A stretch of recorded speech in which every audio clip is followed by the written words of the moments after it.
persecution will come. Severe persecution will come. Some will suffer physical violence. Some will be imprisoned for the sake of the gospel. Some will be persecuted and killed for the sake of the gospel. There will be wars, not just rumors of wars. There will be wars and instability. There will be famine, natural disaster. There will also be spiritual testing. Your faith will be tested to know your faith and commitment. There will be wars, not just rumors of wars. There will be wars. There will be famine, instability in the country, chaos, disorderliness in the country. What are you seeing today? Everything is almost turning upside down. Mama and Pikin, they fight. Pikin and Mama, they fight. Somebody sent a video clip to me yesterday.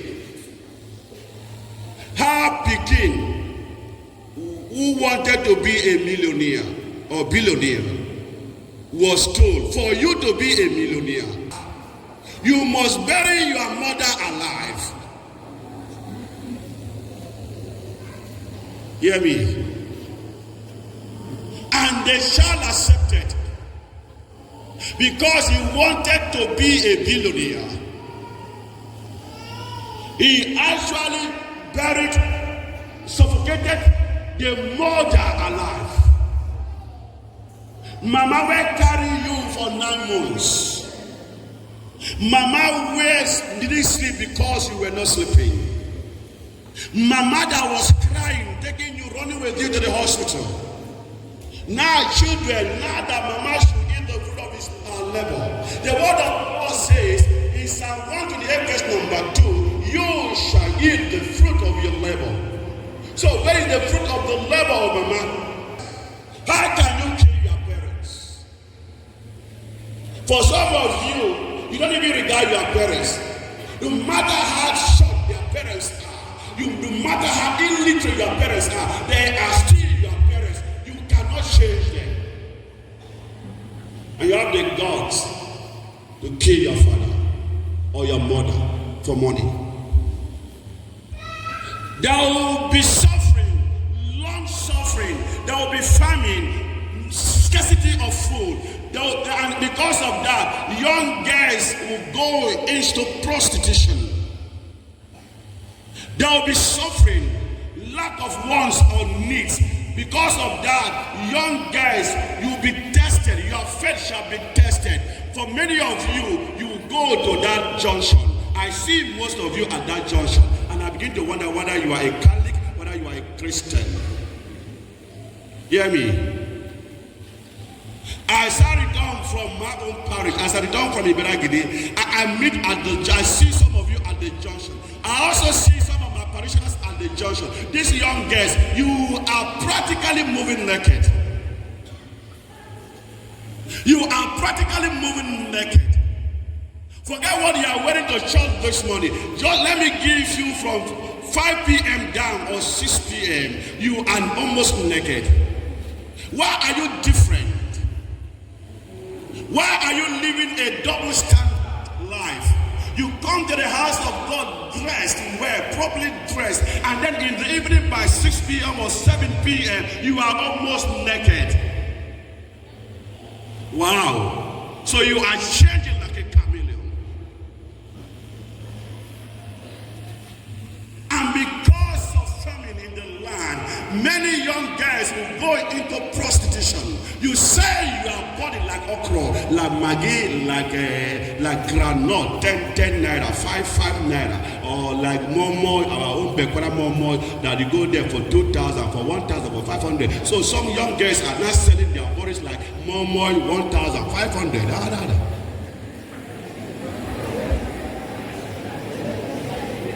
then the young boys will terrorize the whole community. The young boys are terrorizing the whole community. The young girls, the young boys, while the young boys go into prostitution, the young boys are taken into stealing. You see them terrorizing this place. They steal everywhere.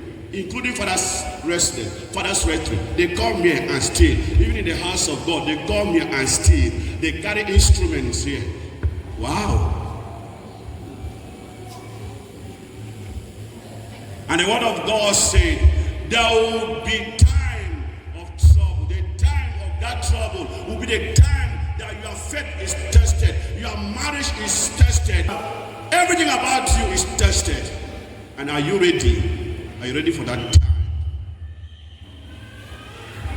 Your faith will be tested. Some of you, they will give you names. Oh, Reverend Father, even when they know you are not the Reverend Father. Oh, Reverend Father. Oh, Reverend Sister. Oh, Pope Francis. Oh, Pope this and that, because of your faith. Is it not better that they give you Reverend Sister, Mama Mary? Is it not better they call you Mama Mary than they call you thief? Mama, is it not better that you sleep in the house of God and say Mama Mary than to say, look at this thief? So that time your faith will be tested. And as for some of you, your faith is tested. I say something. For some of you, you are crying. My faith is also tested. If you listen to me at the beginning of the Mass, I say something. I ask you to join me to pray for my brother, my elder brother, the Reverend Pastor of the Assemblies of God. Let me tell you something. Most of you know me. My life has been that of tears. This Father West stands so. Tears be like water. And I sometimes say, God, is that the meaning of my priesthood?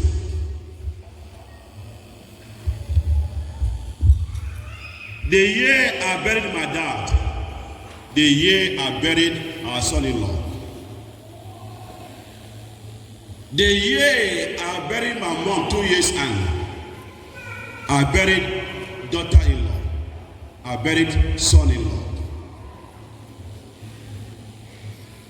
January, in my own house, our compound, nobody did it. And sometimes I ask myself, that structure that some of you saw, some of you came when my mother died, that building, when I put it, I don't even know the meaning of that building. Because for us priests, hear me, for us priests, now our parents, they attract us, they carry us go home. Like your parent priest that lost the mom. I don't see the reason why I don't feel like going home. What do you even go do for village?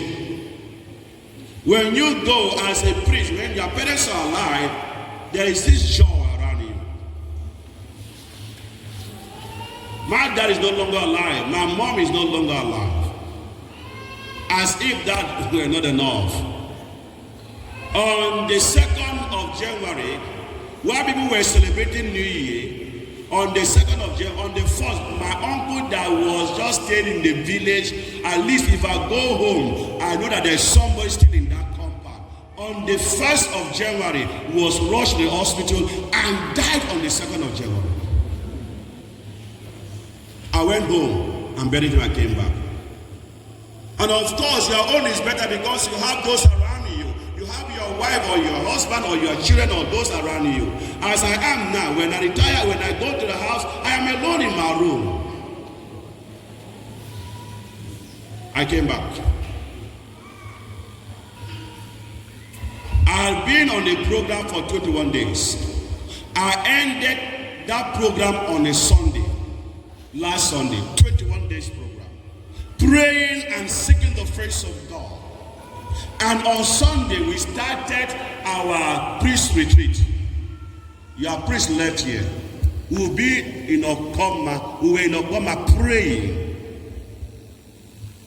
My elder brother, a pastor with the Assemblies of God,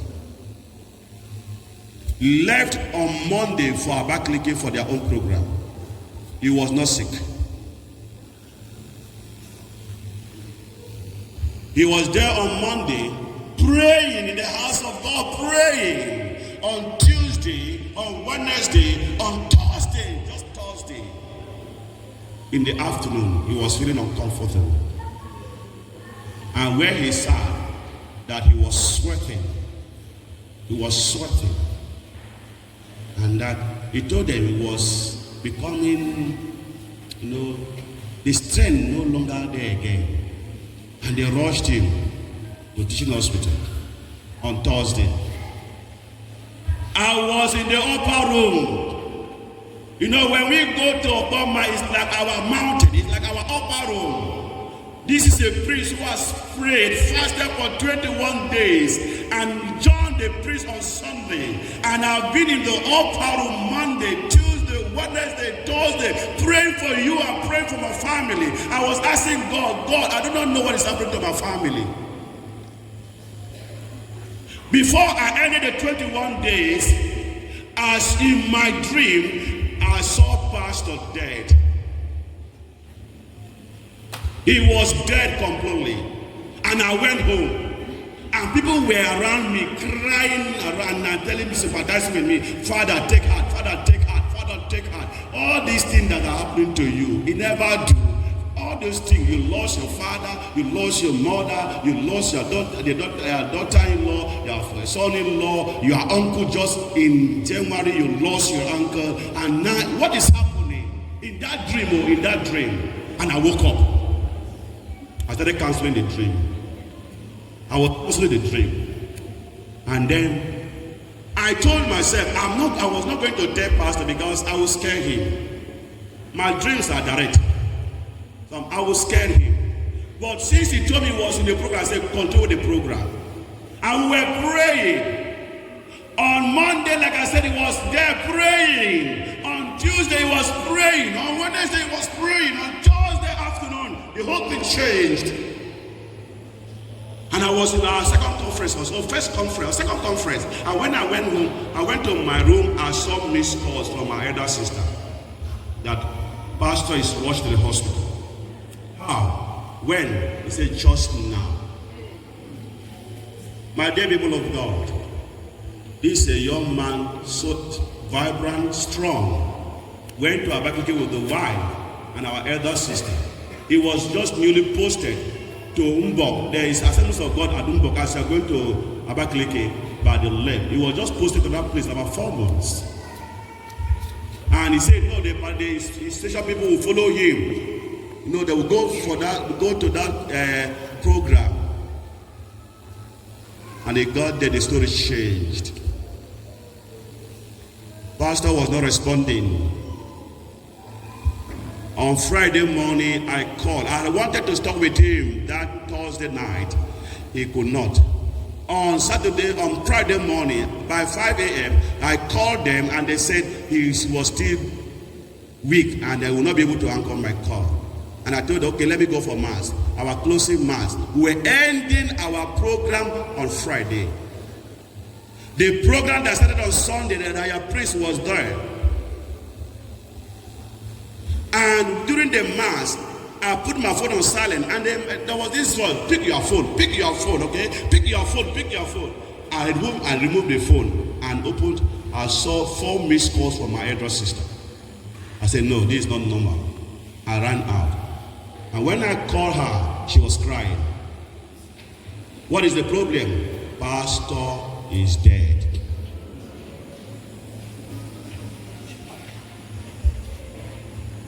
People ended our retreat celebrating.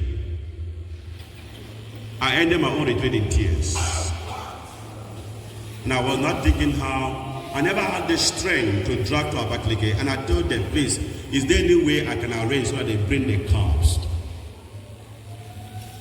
So I struggled on Friday. We paid the medical bills. And then they sent I paid, they brought.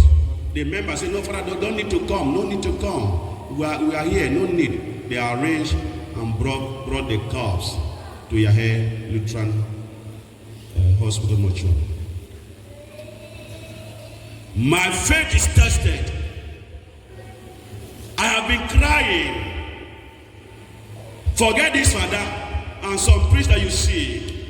You may think when we enter that car, oh, that car AC, oh, the Father is enjoying. You don't know what priests are passing through.